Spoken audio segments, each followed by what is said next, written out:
Fade in transition কীভাবে করবেন premier প্রোতে।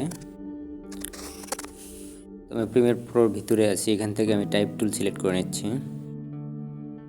এখানে আমি প্রথমে টাইপ করে নেব স্ক্রিনে ফেড ইন ট্রানজিশন। এটাকে আমি টেনে সামনের দিকে বসিয়ে নিলাম। এবার পর এখানে চলে আসবো, এরপর মুভ টুলটি আমি ক্লিক করব। এখানে বড় করে নিলাম লেখাটি এসেনশিয়াল গ্রাফিক্স প্যানেলে। এখান থেকে আমি এটাকে মিডল করে দিলাম। এরপর আমি উপরে উইন্ডো থেকে চলে আসব ইফেক্টসে, Shift+7। এরপরে এখানে আমি ভিডিও ইফেক্টস পেয়ে যাব, এটাকে আমি স্ক্রল ডাউন করব। করার পর আমি এখানে নিচে চলে আসব। নিচে এসে আমি এখানে ট্রানজিশন থেকে লিনিয়ার ওয়াইপ, এটাকে আমি দুইবার এই ক্লিপটির উপরে, টেক্সট ক্লিপটির উপরে আমি বসিয়ে দিব। বসানোর পরে দেখুন আমি ইফেক্টস কন্ট্রোল প্যানেলে চলে আসলাম।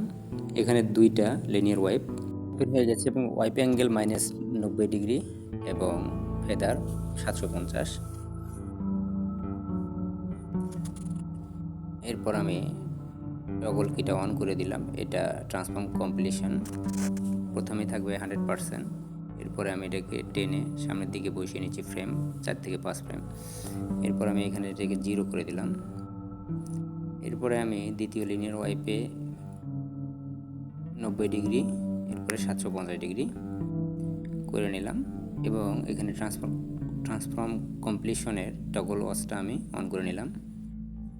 এরপর এখানে আমি প্রথমে 0 করে দিচ্ছি। এরপরে আমি ফ্রেম 3 থেকে 5 ফ্রেম সামনে নিচ্ছি। নেবার পর এটাকে আমি 100% করে দিলাম। এখন দেখুন এখানে কিন্তু আমার একটা ট্রানজিশন তৈরি হয়ে গেছে এবং খুবই সহজভাবে আমি আপনাদেরকে দেখানোর চেষ্টা করেছি। আশা করছি আপনারা খুব সহজেই শিখে নিতে পেরেছেন এভাবে একটি fade in text transition. Premiere প্রোতে কীভাবে করবেন তা কিন্তু আমি সম্পূর্ণভাবে বুঝিয়ে দিয়েছি। ধন্যবাদ সকলকে।